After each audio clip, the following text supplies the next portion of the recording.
Oh, hey. So today I was thinking about chopping up a sample here. I'm working on something, and I thought maybe this could be a good time to show people the way I go about chopping a sample. Chopping a sample up is really great because it can make a part B, like a second part to the part A that you already have, or it can just be a whole new unique take of that sample. So sometimes you have a sample that you feel like it's already been used too much, or maybe it's been used by you previously, and chopping it is a way of rearranging it, making it sound different. A lot of times it can have an entirely different aesthetic than the original sound of the sample, which is pretty cool.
So I'm going to show you how to take a sample, how to chop it at the right parts, and then how to put it on your keyboard or your MIDI controller so that then you can control the sound. If I bring my chosen sample, let's isolate it here so you can hear it too. We'll get in there. Alright, so let's listen to this.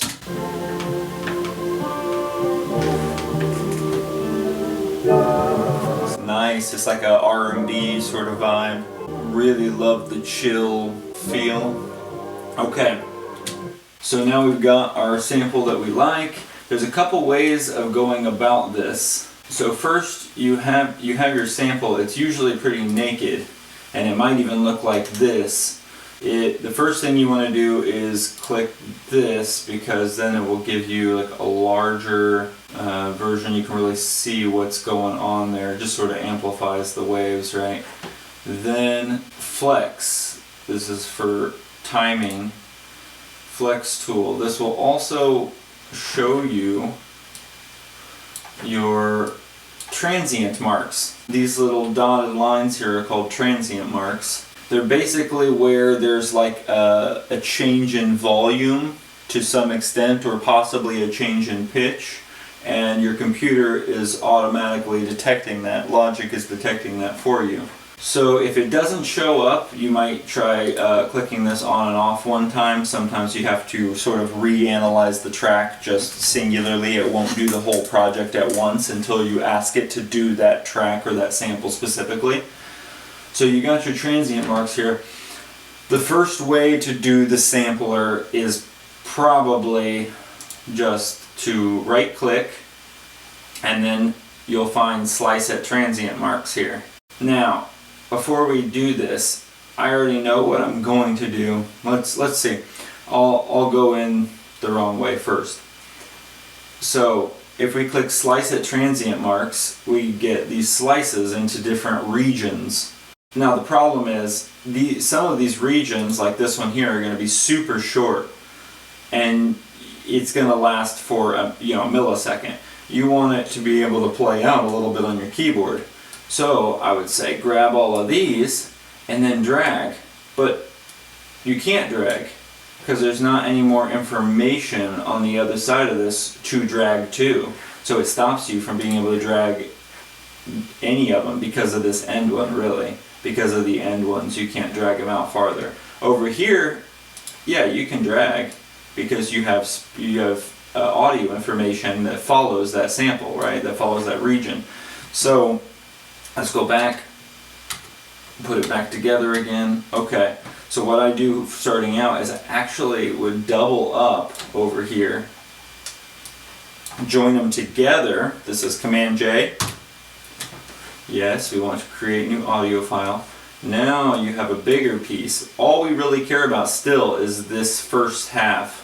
I just need that second half so I can drag out into it. So let's do this again. Find our transient marks. You see how I had to click this again for it to reanalyze? Now we can really slice here. We can slice at transient marks again. I can just delete this whole thing. I don't really care about it now, but look at this. I can drag out into it. It's beautiful. So we want to make sure we got them all though before I do that. Drag out into it. Oh yeah, look, I'll do a full bar. So each one of these is now a full bar long, which is great, which is pretty long. Once you've got this and you've got them all highlighted, right click again, convert to new sampler track, and you want to do it by regions because you've sliced them into regions. Yes, and it's just letting you know here that it will bring it all the way down to the lowest most key on your MIDI controller, which is fine since we are working with a keyboard.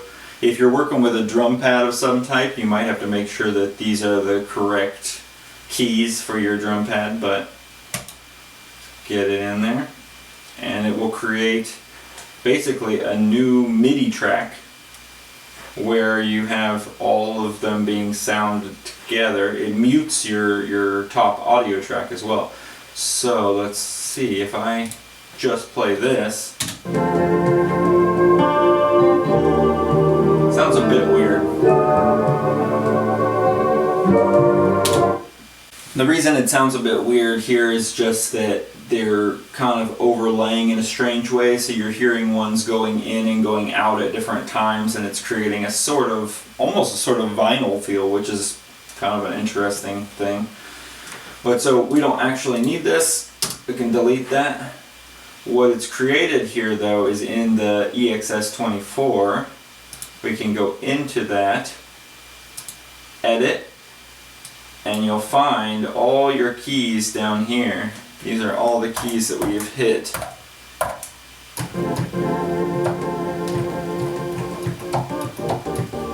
So I can hold them, or I can just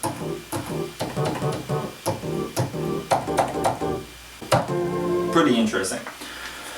But I don't particularly like this way though, because there's too many transient marks, and so it makes too many slices, and then the difference between each key is very minor, and it just doesn't work for me. I want the keys to all have like quite a different sound. So we'll reverse it and we'll do it my way, and we'll see if that's any better. So we'll take it back now. We're just going to go Command Z, back until it's all together again. Okay, we can still keep that second one there. We can still join them together, remember Command J. Well, the way I would do it now is just to slice them manually, and normally that ends up being in the 16ths. So again, I'm going to cut this out of there now that we've got that. But so starting from the front to the back, I just Command T is how you slice. So to make this quick, Command T, click, Command T, click, Command T, on and on. And I mean, it's a bit tedious, but honestly, when you get faster like this isn't terrible. It's probably going to take me 20 seconds in total. Okay. We don't want to forget, also we want this one to be longer too, just like the other one, because otherwise it will just play 1/4 of a bar and that's it, and then it will stop. So I'm going to drag these out again. Let's make them a full bar long again. So each one is a full entire bar if I were to hold the key. Now convert to new sampler track again, make sure regions, good to go, everything's the same. There we go. Now here's our new sampler. Let's hear it out.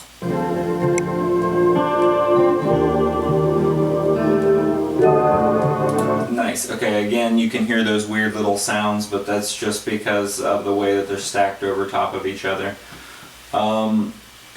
In fact, I think if I do this and make sure they're not stacked over each other, I don't think we'll hear anything. There's a tiny bit. What that has to do is it slices it, but it slices it on the wave when it it's not perfectly in the middle. So you get these tiny little clicks and pops.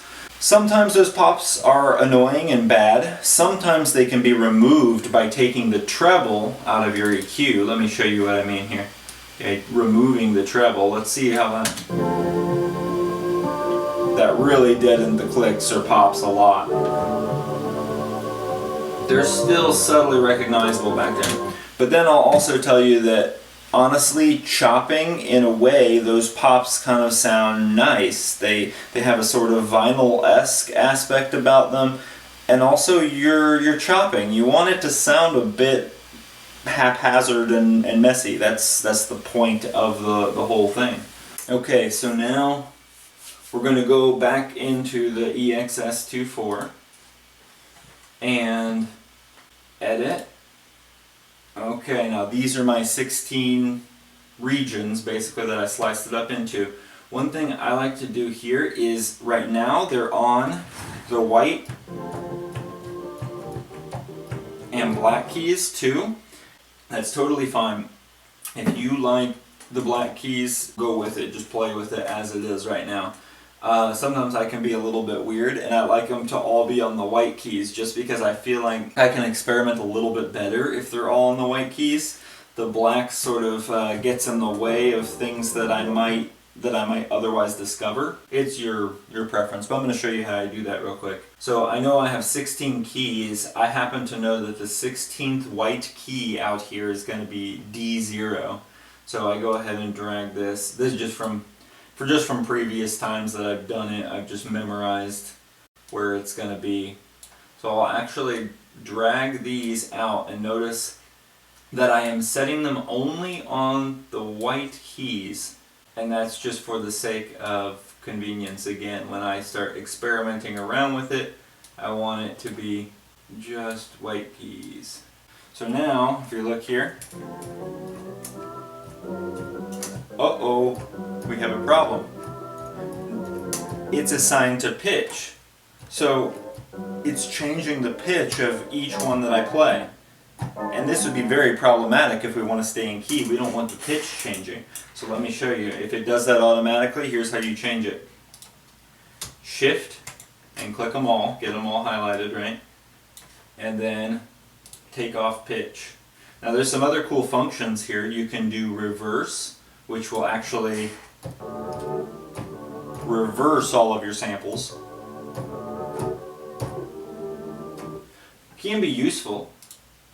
There's one shot. One shot will basically make it where when you play it, it has to play the whole thing out. That I don't find that one particularly useful, although I can understand why that it exists, but let's hear it.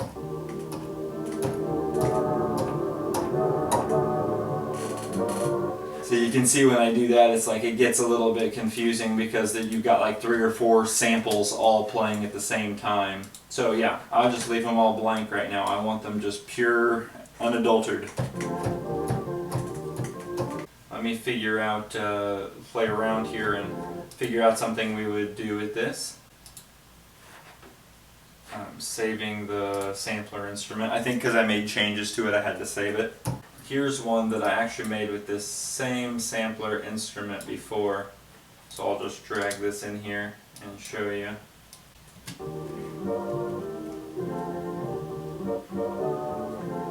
So this was just something I heard.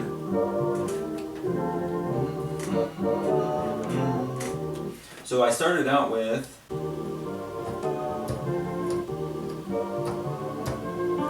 and I can probably show you just a recording of that here just real quick.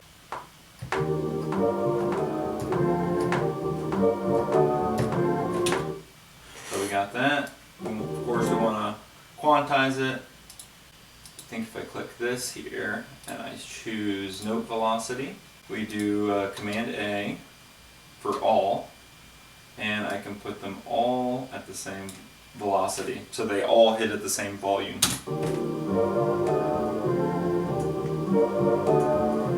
We're going to go into our EQ, make sure only that's playing. You hear that popping? Yeah. So I'm going to go in there.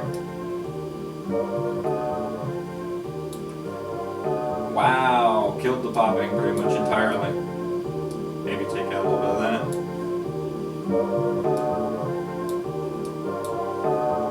So that's pretty cool. Then I screwed around with that part until I came up with this. So you can see here, really, I just kept this pretty much the same, and then I sort of did a little doubling up here.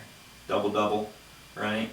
And then I had this one go here and then jump up higher at the end.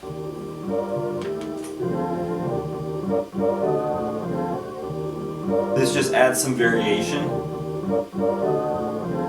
so that the second time it comes around it has a bit of variation and is a little bit different.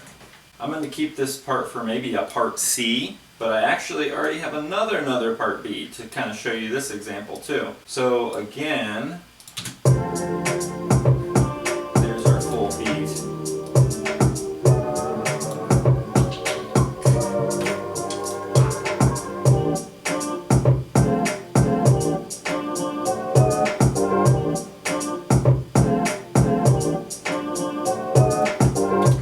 So I want to explain sort of what I did here. Same thing.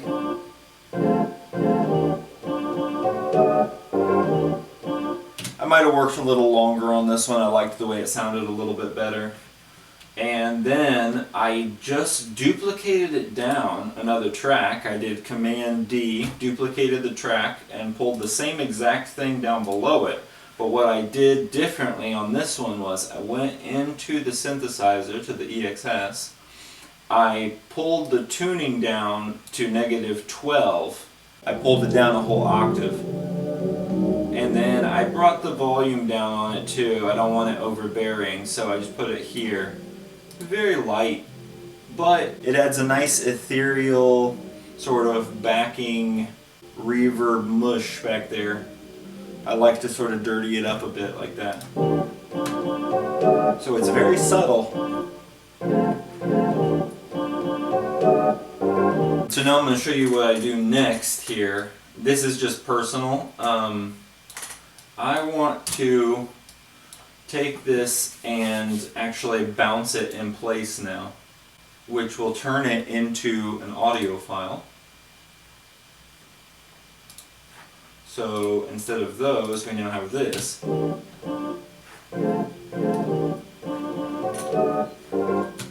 Now notice I had an audio tail, so I need to cut off that audio tail here. That's just extra echoing information from it, but because I don't want that echo, I just want it to restart to loop over again. I just delete it so that it can loop. And I have this sort of template down here. I already had an idea of something that I liked. The problem was it was in the wrong tune. Some weird tuning issues started happening for me on this previous project, but it's not important. I'm just going to follow, I'm going to duplicate this out, holding the Alt key, and then I'm just going to follow this template and show you how there's kind of some interesting stuff you can do. Like this stutter here looks like it's essentially triplet stutter. Nice. So I cut this little piece out. Down there we're just copying down here, but about there. Now triplets are a little bit harder to do with audio. There's no way to quantize the audio to a triplet beat, but you just have to feel it. So then you end up with something like, which is interesting, right? But then with the beat too, I think it'll sound better. I got those kicks hitting on the triplets too. So it gives you this weird, like, stuttery, start over kind of feeling. This one gets a little crazy, huh? this. You can make it run all the way to the end and have it go start, start, start. But a lot of times, for the chops at least, I find that having them cut out at the end creates more of a stutter because you have this tiny little space of silence, and that stutter effect can end up sounding a lot cooler. It can make more pops too, so you have to be careful about that, but remember we learned how to get rid of a lot of the pops is just take the high end of the EQ out.